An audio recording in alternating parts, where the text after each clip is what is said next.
പ്രിയപ്പെട്ടവരെ നമസ്കാരം.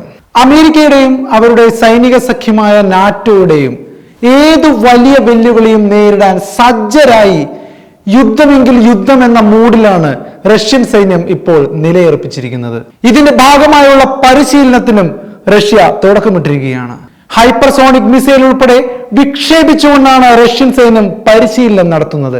റഷ്യൻ സൈന്യത്തിലെ വളരെ ചെറിയ വിഭാഗം മാത്രമാണ് യുക്രൈനുമായുള്ള സൈനിക നടപടിയിൽ ഇപ്പോൾ പങ്കെടുത്തുകൊണ്ടിരിക്കുന്നത്. വലിയൊരു വിഭാഗം സൈനികരും അണിയറയിൽ പുട്ടിന്റെ ഒരു ഉത്തരവിനായി കാത്തു നിൽക്കുകയാണ്. ഇവരിൽ ഒരു വിഭാഗമാണ് ഇപ്പോൾ പ്രതിരോധ മന്ത്രാലയത്തിന്റെ നിർദ്ദേശപ്രകാരം പരിശീലനത്തിൽ ഏർപ്പെട്ടിരിക്കുന്നത്. കിഴക്കൻ മെഡിറ്ററേനിയനിൽ ഡിസംബർ 1 ആരംഭിച്ച സൈനിക അഭ്യാസത്തിൽ ആധുനിക യുദ്ധക്കപ്പലുകളും യുദ്ധവിമാനങ്ങളും ഉൾപ്പെടെയുണ്ട്. ഹൈപ്പർസോണിക് ക്രൂയിസ് ബാലിസ്റ്റിക് മിസൈലുകളുടെ വിക്ഷേപണവും ഇതോടൊപ്പം അവർ പരിശീലനം എന്നോണം നടത്തുകയാണ്. ആദ്യഘട്ടത്തിൽ മാത്രം 1000 നാവികരും ഏവിയേറ്ററുകളും 10 പടക്കപ്പലുകളും സൈനിക സഹായ കപ്പലുകളും 24 യുദ്ധവിമാനങ്ങളും കോസ്റ്റൽ മിസൈൽ വിഭാഗവും പങ്കെടുത്തതായാണ് റഷ്യൻ പ്രതിരോധ മന്ത്രാലയം അറിയിപ്പ് നൽകിയിരിക്കുന്നത്. റഷ്യൻ നാവികസേനയുടെ commander in chief admiral Alexander Moiseyev ആണ് സൈനിക അഭ്യാസങ്ങൾക്ക് മേൽനോട്ടം വഹിക്കുന്നത്. അടുത്തിടെ റഷ്യയിലെ നാവികസേനയും വ്യോമസേനയും തങ്ങളുടെ ആയുധ ശ്രേണിയിൽ ഉൾപ്പെടുത്തിയ ഉയർന്ന ശേഷിയും കൃത്യതയുമുള്ള സുപ്രധാന ആയുധങ്ങളും അവയുടെ സങ്കീർണമായ ഉപയോഗവും യുദ്ധാഭ്യാസങ്ങളിൽ ഉൾപ്പെടുത്തിയതായി പ്രതിരോധ മന്ത്രാലയത്തിന്റെ പ്രസ്താവനയിൽ വ്യക്തമായി പറഞ്ഞിട്ടുണ്ട്. ഡിസംബർ 2 നടന്ന അഭ്യാസത്തിൽ ഫ്ലീറ്റ് മിസൈൽ ഫ്രിഗേറ്റുകളായ അഡ്മിറൽ ഗോർഷ്കോവും അഡ്മിറൽ ഗൊലോവ്കോയും ഹൈപ്പർസോണിക് സിർക്കോൺ മിസൈലുകൾ തൊടുത്തുവിടുകയുണ്ടായി. ഡീസൽ ഇലക്ട്രിക് അന്തർവാഹിനിയായ നൊവോറോസിസ്ക് ഒരു കാലിബർ ക്രൂയിസ് മിസൈലും കടൽ ലക്ഷ്യമാക്കി വിക്ഷേപണം നടത്തിയിട്ടുണ്ട്. മിഗ് 31 യുദ്ധവിമാനങ്ങളിൽ നിന്നുള്ള കിൻസാൽ ഹൈപ്പർസോണിക് പരീക്ഷണ വിക്ഷേപണങ്ങളും ബാസ്റ്റിംഗ് കോസ്റ്റൽ മിസൈൽ ബാറ്ററിയിൽ നിന്നുള്ള ഓണിക്സ് ക്രൂയിസ് മിസൈലിന്റെ വിക്ഷേപണങ്ങളും റഷ്യൻ സൈന്യം നടത്തിയിട്ടുണ്ട്. എല്ലാ നിയുക്ത ലക്ഷ്യങ്ങളും വിജയം കണ്ടതായാണ് റഷ്യൻ പ്രതിരോധ മന്ത്രാലയം ചൂണ്ടിക്കാട്ടുന്നത്. 3 ദിവസത്തെ അഭ്യാസത്തിൽ റഷ്യൻ സൈന്യം പീരങ്കി വെടിവെപ്പ്, ടോർപിഡോ വിക്ഷേപണം, വ്യോമാക്രമണം, അന്തർവാഹിനി ആക്രമണ പ്രതിരോധം എന്നിവയും പരിശീലിക്കുകയുണ്ടായി. അന്താരാഷ്ട്ര നിയമത്തിന്റെ മാനദണ്ഡങ്ങളും കടലിലും വായുവിലും അപകടങ്ങൾ തടയുന്നത് സംബന്ധിച്ച് റഷ്യയും മറ്റു രാജ്യങ്ങളും തമ്മിലുള്ള കരാറുകളും കൃത്യമായി പാലിച്ചുകൊണ്ടാണ് റഷ്യ ഇപ്പോൾ അഭ്യാസങ്ങൾ നടത്തിയതെങ്കിലും ഈ പരിശീലനത്തെ നാറ്റോ സൈനിക സഖ്യത്തിനുള്ള ഒരു താക്കീതായാണ് അവർ കണക്കാക്കുന്നത്. റഷ്യക്കെതിരെ പ്രയോഗിക്കാൻ വേണ്ടി അമേരിക്കയും ബ്രിട്ടനും ദീർഘദൂര മിസൈലുകൾ യുക്രൈനിന് നൽകിയ നടപടിയിലുള്ള റഷ്യയുടെ രോഷം അവരുടെ ഏറ്റവും പുതിയ ഭൂഖണ്ഡാന്തര മിസൈലായ ഓറസ്റ്റിക് പ്രയോഗിക്കുന്നതിലാണ് കലാശിച്ചിരിക്കുന്നത്. ആണവ പോർമുന ഘടിപ്പിച്ച് പ്രയോഗിക്കാൻ തയ്യാറാക്കിയ ഈ മിസൈൽ ആണവ പോർമുന ഘടിപ്പിക്കാതെ യുക്രൈനിലേക്ക് വിട്ടപ്പോൾ തന്നെ അമേരിക്കയും സഖ്യകക്ഷികളും നടുങ്ങിപ്പോയിരുന്നു. ഇന്ന് ലോകത്ത് ഓറസ്റ്റിക് മിസൈലിനെ തടുക്കാൻ ഒരു സംവിധാനവും ഇല്ലെന്നത് പാശ്ചാത്യ രാജ്യങ്ങൾക്ക് വലിയ വെല്ലുവിളിയാണ് ഉയർത്തുന്നത്. നാറ്റോ സഖ്യത്തിന്റെ ദീർഘദൂര മിസൈലുകളുമായി വന്ന ഒരു ട്രെയിൻ റഷ്യ തകർത്തതും ഈ അടുത്തിടെയാണ്. സ്ഥാനമൊഴിയും മുമ്പ് സംഘർഷം വർദ്ധിപ്പിക്കാൻ ശ്രമിക്കുന്ന ജോ ബൈഡന്റെ നീക്കം വെല്ലുവിളിയായി കണ്ടാണ് റഷ്യ ഇപ്പോൾ മറുതന്ത്രം ആവിഷ്കരിച്ചിരിക്കുന്നത്. സിറിയൻ ഭരണകൂടത്തിനെതിരായ വിമതരുടെ നീക്കത്തെ ബോംബർ വിമാനങ്ങളെ ഉപയോഗിച്ചാണ് റഷ്യ നേരിടുന്നത്.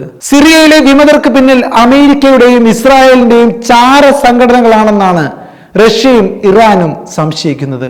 യുക്രൈനിൽ നാറ്റോയ്ക്ക് അടിപതറുന്ന സാഹചര്യത്തിൽ റഷ്യയുടെയും സഖ്യകക്ഷികളുടെയും ശ്രദ്ധ തിരിക്കാൻ അതിനുവേണ്ടി മാത്രം നടത്തുന്ന തന്ത്രപരമായ ഇടപെടലായാണ് സിറിയയിലെ അമേരിക്കൻ ഇടപെടലിനെ റഷ്യ നോക്കിക്കാണുന്നത്. അതുകൊണ്ട് തന്നെ ഒരു ദയാദാക്ഷിണ്യവും ഇല്ലാത്ത പ്രഹരമാണ് സിറിയയിലെ പാശ്ചാത്യ കൂലിപ്പടയാളികൾക്ക് നേരെ റഷ്യ ഇപ്പോൾ തുരുതുരെ നടത്തിക്കൊണ്ടിരിക്കുന്നത്. റഷ്യയും ഇറാനും ഉത്തര കൊറിയയും ചേർന്ന ഒരു സംയുക്ത സൈനിക സഖ്യമാണ് നിലവിൽ രൂപപ്പെട്ടിരിക്കുന്നത്.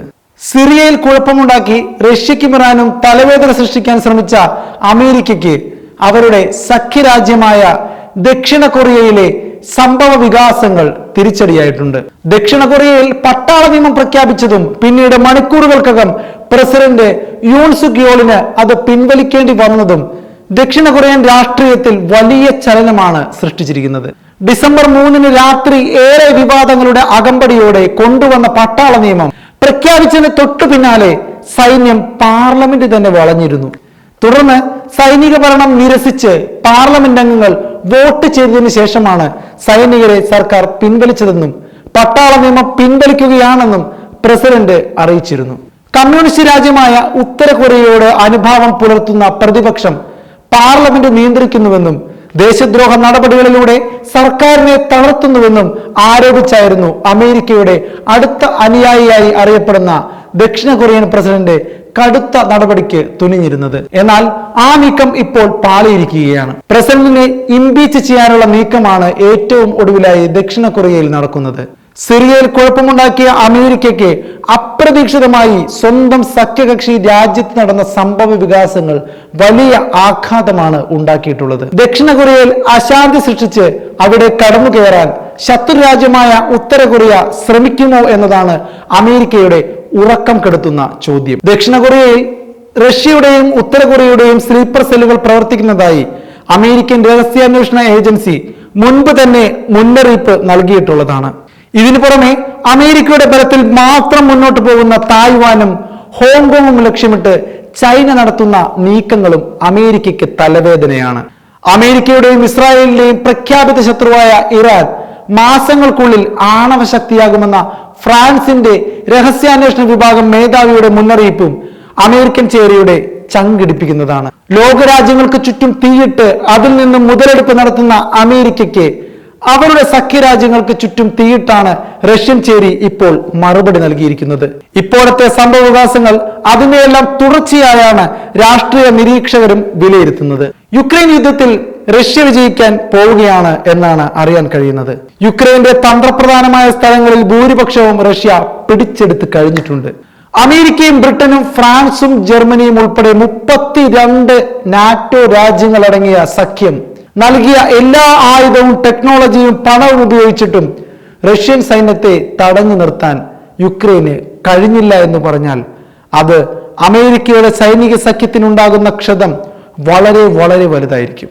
ആധുനിക ആയുധങ്ങളോട് പടപ്പൊരുതി വിജയിച്ചു വരുന്ന റഷ്യൻ സൈന്യം ലോകത്തിനു മുന്നിൽ തലയുയർത്തി നിൽക്കുന്നതോടെ തല താഴ്ത്തേണ്ടി വരിക ലോകത്തെ വമ്പൻ സൈനിക സഖ്യമെന്ന് സ്വയം അഹങ്കരിക്കുന്ന നാറ്റോ തന്നെയായിരിക്കും. കാര്യങ്ങളുടെ പോക്കും അങ്ങോട്ട് തന്നെയാണ്.